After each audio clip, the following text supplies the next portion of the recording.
السلام علیکم بچوں، میں آپ کی teacher Saida, school UPS Nipora, class 7 subject Urdu. Topic ہے ہمارا اردو گرامر۔ بچوں، میں نے آپ کو سب سے پہلے دکھایا تھا لفظ کیا ہوتا ہے، لفظ کی کتنی قسمیں ہیں۔ لفظ 2 قسمیں، کلمہ اور مومل۔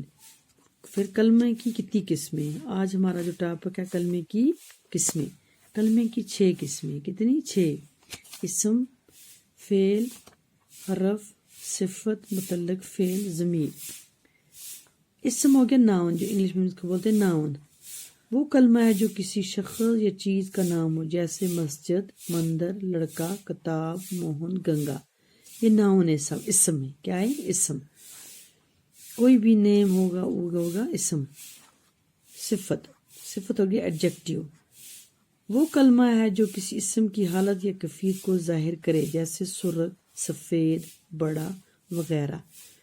جیسے ضمیر ہو گیا پروناؤن۔ کیا ہوا؟ پروناؤن۔ وہ کلمہ ہے جو کسی اسم کی جگہ بولا جائے، جیسے وہ، تم، میں وغیرہ۔ جیسے ہم بولتے ہیں وہ لڑکا ہے، اس کی جگہ ہم کیا استعمال کریں گے؟ وہ۔ تم میں، نام کی جگہ، کس کی جگہ؟ نام کی جگہ۔ فعل ہو گیا ورب۔ وہ کلمہ ہے جس سے کسی شخص یا چیز کا کام ظاہر ہو، جیسے کھیلتا ہے، میں نے کہا، پڑھے گا، آتا ہے، مارے گا وغیرہ۔ اور اس میں کوئی نہ کوئی زمانہ پایا جائے کام کرنے کا۔ متعلق فعل ہو گیا ایڈورب۔ وہ کلمہ جو فعل یا صفت کے ساتھ آ کر اس کے معنی میں اضافہ کرے، جیسے لتا اچھا گاتی ہے، وہ بہت ہنسا، گیدڑ تیز بھاگتا ہے۔ ان مثالوں میں جو اچھا ہے، بہت، تیز، یہ سب کیا ہے؟ متعلق فعل۔ کیا ہے؟ متعلق فعل۔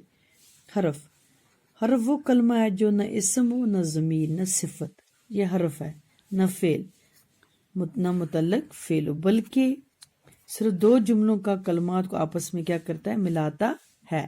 جیسے دکان پر ملازم کام کر رہا تھا، پر جو ہے یہ حرف ہے، اس نے حرف کو کیا کیا؟ ملایا۔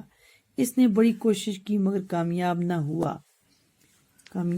کتاب کا ورق پھٹ گیا، کمرے میں میز ہے۔ ان جملوں میں پر، مگر، کا، میں کیا ہے؟ حرف ہے۔ کیا ہے؟ حرف ہے۔ اللہ حافظ۔